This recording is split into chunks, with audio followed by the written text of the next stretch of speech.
नमस्कार दोस्तों, आप सबों का स्वागत है। बिहार बोर्ड मैट्रिक परीक्षा के लिए विज्ञान यानी फिजिक्स का प्रश्न बहुत ही महत्वपूर्ण प्रश्न लाए हैं जो लघु उत्तरीय है। बिल्कुल इसी तरह से आपको फिजिक्स में लघु उत्तरीय प्रश्न पूछे जाएंगे। तो चलते हैं प्रश्न की ओर। देखिए दोस्तों, पहला प्रश्न है आपका कि वास्तविक प्रतिबिंब क्या है। तो वास्तविक प्रतिबिंब क्या है, इसका एकदम अच्छे से सरल भाषा में उत्तर बताएंगे। दूसरा नंबर प्रश्न है, इंद्रधनुष किस प्रकार का वर्णपट है। इसे भी दोस्तों बहुत ही सरल भाषा में बताएंगे जो कि आपको अच्छे से याद हो जाएगा। तीसरा नंबर प्रश्न है, एमीटर को विद्युत परिपथ में किस प्रकार जोड़ा जाता है।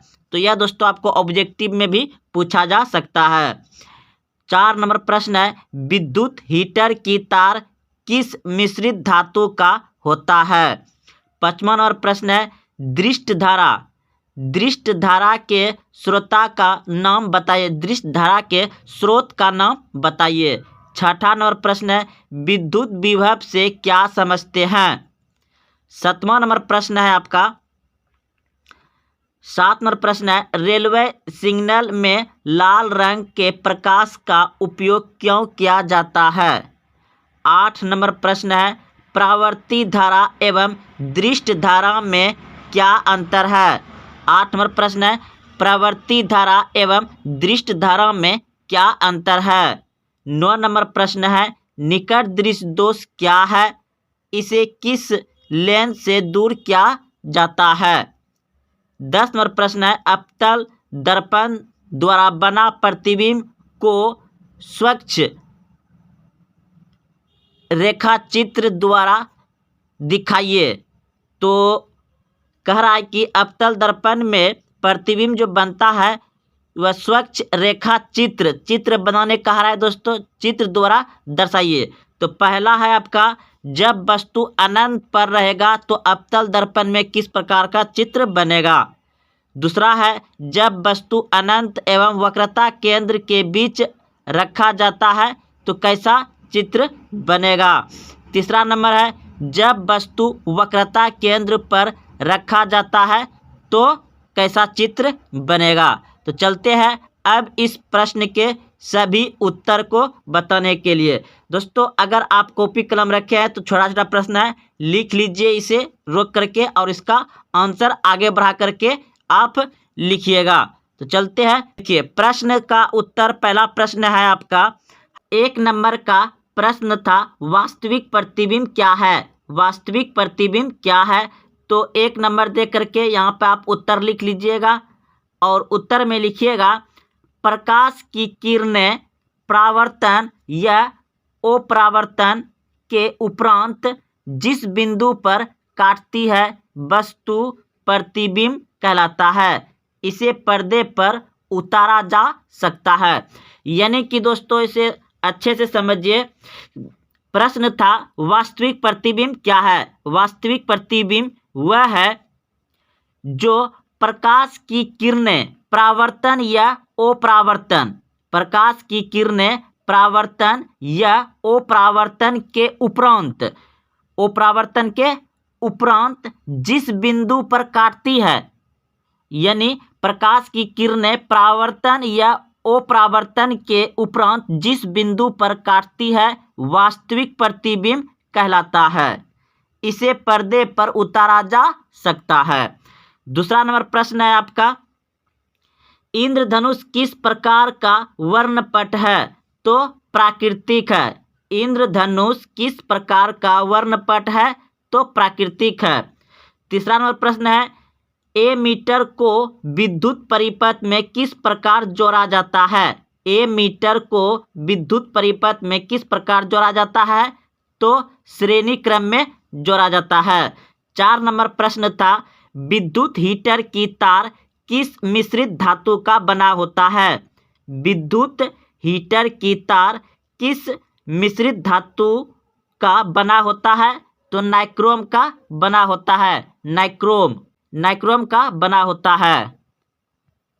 अगला प्रश्न है 5 नंबर, दृष्ट धारा के स्रोत का नाम लिखे। तो दृष्ट धारा के स्रोत होता है क्या, बैटरी। 5 नंबर का आंसर हो जाएगा बैटरी। अब देखिए 6ठा नंबर प्रश्न था, विद्युत विभव से क्या समझते हैं? विद्युत विभव से क्या समझते हैं? तो उत्तर में लिखिएगा 6ठा नंबर का, किसी इकाई घन आवेश को अनंत से विद्युत क्षेत्र के किसी बिंदु तक लाने में जितना कार्य करता है वह उस बिंदु पर विद्युत विभव कहलाता है। तो दोस्तों आप समझ गए होंगे, एक बार फिर से समझा देते हैं। प्रश्न था कि विद्युत विभव से क्या समझते हैं? तो विद्युत विभव से हम यह समझते हैं कि किसी इकाई घन आवेश को अनंत से विद्युत क्षेत्र के किसी बिंदु तक लाने में जितना कार्य करता है वह उस बिंदु पर विद्युत विभव कहलाता है। यानी कि किसी तार में हम कहीं दूर से कोई विद्युत इकाई घन को ला रहे हैं तो उस बिंदु को ही क्या कहते हैं? विद्युत विभव कहते हैं। अब देखिए 7वां नंबर प्रश्न। 7वां नंबर प्रश्न है कि रेलवे सिग्नल में लाल रंग के प्रकाश का उपयोग क्यों किया जाता है? रेलवे सिग्नल में लाल रंग के प्रकाश का उपयोग क्यों किया जाता है? तो उत्तर में लिखिएगा, रेलवे सिग्नल में लाल रंग का प्रकाश का उपयोग इसलिए किया जाता है कि लाल रंग का प्रकीर्णन यानी तरंगदैर्घ्य सर्वाधिक होता है। लाल रंग का जो है कि आपको इसका तरंगदैर्घ्य यानी प्रकीर्णन सबसे अधिक होता है। यह आपको दूर से ही दिखाई दे देता है, इसलिए इसका खतरे का निशान भी माना जाता है लाल रंग को, और सिग्नल में प्रयोग किया जाता है। अब अगला प्रश्न है आपका 8 नंबर। 8 नंबर प्रश्न है कि पर्यावर्ती धारा एवं दृष्ट धारा में क्या अंतर है? पर्यावर्ती धारा एवं दृष्ट धारा में क्या अंतर है? तो उत्तर में लिखेंगे, यहाँ पे प्रश्न है पर्यावर्ती धारा एवं दृष्ट धारा में निम्न अंतर है। उत्तर देकर के आप लिखिएगा पर्यावर्ती धारा एवं दृष्ट धारा में निम्न अंतर है।